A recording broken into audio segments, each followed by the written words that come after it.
Hi, ഇന്ന് ഞാൻ ഉണ്ടാക്കുന്നത് മില്ലറ്റ് ദോശയാണ്. മില്ലറ്റിൻ്റെ ഗുണങ്ങൾ എല്ലാവർക്കും അറിയാം, ഞാൻ പ്രത്യേകിച്ച് പറയേണ്ട ആവശ്യമില്ല. മില്ലറ്റ് തന്നെ പലതരം ഉണ്ടെന്നും എല്ലാവർക്കും അറിയാം. അതിൽ ഞാനിന്ന് ഉണ്ടാക്കുന്നത് വറക്, അതായത് കൊടോ മില്ലറ്റ്, അത് വെച്ചിട്ടുള്ള ദോശയാണ്. അതാകുമ്പോൾ വലിയ ടേസ്റ്റ് വ്യത്യാസമൊന്നും വരില്ല. കറക്റ്റ് നമ്മൾ സാധാ ദോശ പോലെ തന്നെയായിരുന്നു. കുട്ടികൾക്ക് പോലും അതിൻ്റെ ടേസ്റ്റ് ഇഷ്ടപ്പെടും. അതുകൊണ്ട് ഞാൻ ആ മില്ലറ്റ് വെച്ചിട്ടുള്ള ദോശയാണ് ഇന്ന് ഉണ്ടാക്കുന്നത്. അതിന് ഞാൻ 3 കപ്പ് വറകെടുത്തിട്ടുണ്ട്. അതിൻ്റെ അതേ അളവിൽ തന്നെ ആ കപ്പിൽ തന്നെ 1 കപ്പ് ഉഴുന്നെടുത്തിട്ടുണ്ട്. അല്പം ഉലുവയും കൂടി ഇട്ട് നന്നായിട്ട് വാഷ് ചെയ്ത് വെള്ളം ഒഴിച്ച് ഞാൻ കുതിർക്കാൻ വയ്ക്കുകയാണ്.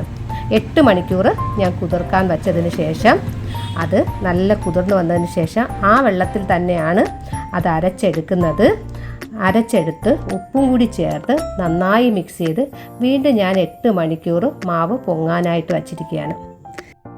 8 മണിക്കൂറിന് ശേഷം മാവ് നല്ലതായിട്ട് പൊങ്ങി വന്നിട്ടുണ്ട്. അത് വെച്ച് നമുക്ക് നല്ല ഹെൽത്തി ആയിട്ടുള്ള മില്ലറ്റ് ദോശ ഉണ്ടാക്കാം. വളരെ ടേസ്റ്റി ആയിട്ടുള്ള, അതായത് കുട്ടികൾക്ക് പോലും അത് മില്ലറ്റാണെന്ന് മനസ്സിലാകില്ല. സാധാ നമ്മുടെ ദോശ പോലെ തന്നെയാണ്, പ്രത്യേകിച്ച് അത് തോന്നില്ല. ഈ വറകിൻ എന്നുള്ള മില്ലറ്റ് വലിയ ടേസ്റ്റ് വ്യത്യാസമില്ല. അതുകൊണ്ട് ഞാൻ കൂടുതൽ ഉപയോഗിക്കുന്നത് ആ മില്ലറ്റ് ഉപയോഗിച്ചുള്ള പലഹാരങ്ങളാണ് കൂടുതലായിട്ട് ഉപയോഗിക്കുന്നത്. ഇത് നിങ്ങളെല്ലാവരും ട്രൈ ചെയ്ത് നോക്കുക, അഭിപ്രായം അറിയിക്കുക. അപ്പോൾ വീണ്ടും നമുക്ക് കാണാം. ബൈ.